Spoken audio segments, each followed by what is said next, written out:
Going to give you a tour here. This is the, first of all, this is the guest house where people who come and stay and do mission projects for a week or so will often stay.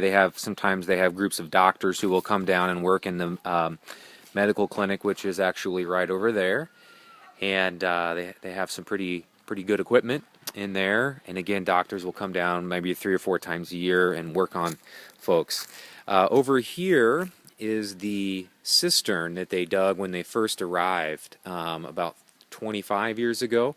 This mission, Notre Dame mission, was founded by Father Glenn Moe, who is currently still here running it.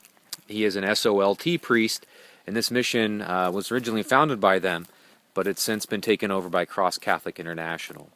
All of the buildings that you see over here as they kind of sweep around the campus, these are all of the school buildings where the kids come and take classes 5 days a week, basically at no charge. The mission pays for all of that, and they have about 800 children that come here. Over here is the principal's office and the administration office where I was working a few days ago doing some data entry. But the kids, maybe I'll get some video footage of the kids tomorrow, but they are just awesome. And I didn't want to film them when I first got here, but maybe they'll let me do that tomorrow.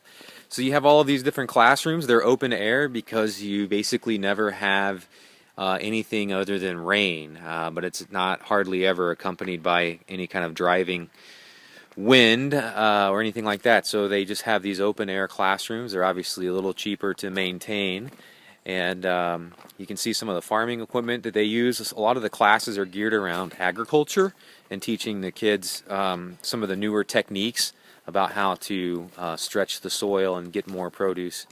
Back in the back there is kind of the rectory where Father Glenn stays, a little bit off to the side, and rightfully so. It's a nice little shaded area so he can get away if he needs to.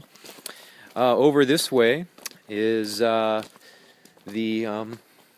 well, I thought maybe, okay, we could just kind of look here in a classroom. You got your standard chalkboard there and some of the lessons from yesterday that are up.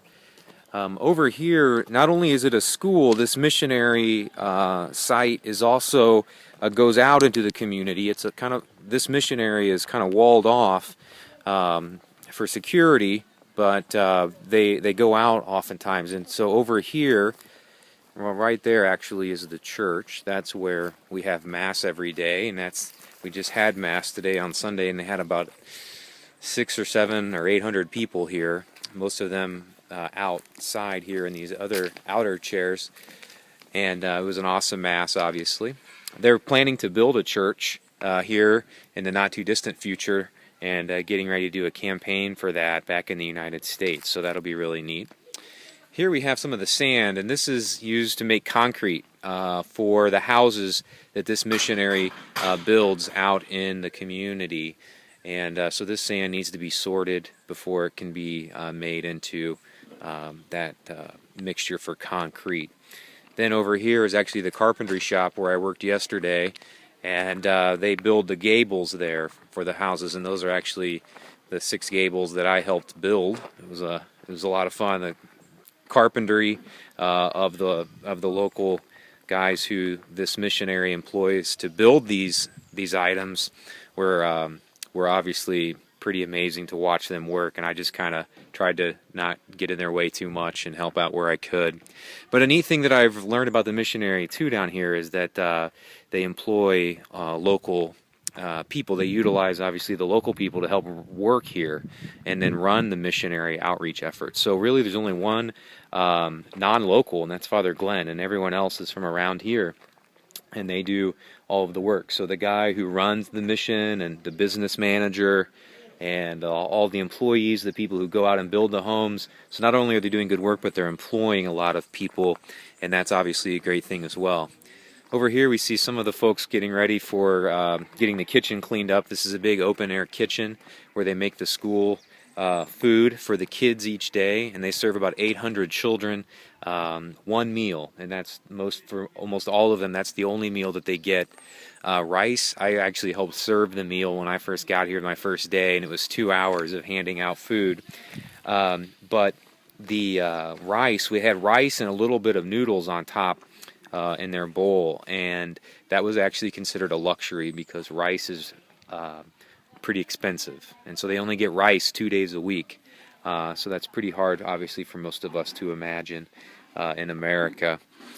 But over here is at the far end here to the far left end is where they build the fires, and that's where they cook all the food with open air fires. So here's a familiar sight for most of us. It's a John Deere tractor that they have here, and they've obviously acquired all of this equipment and like a cement mixer there over the past 30 years.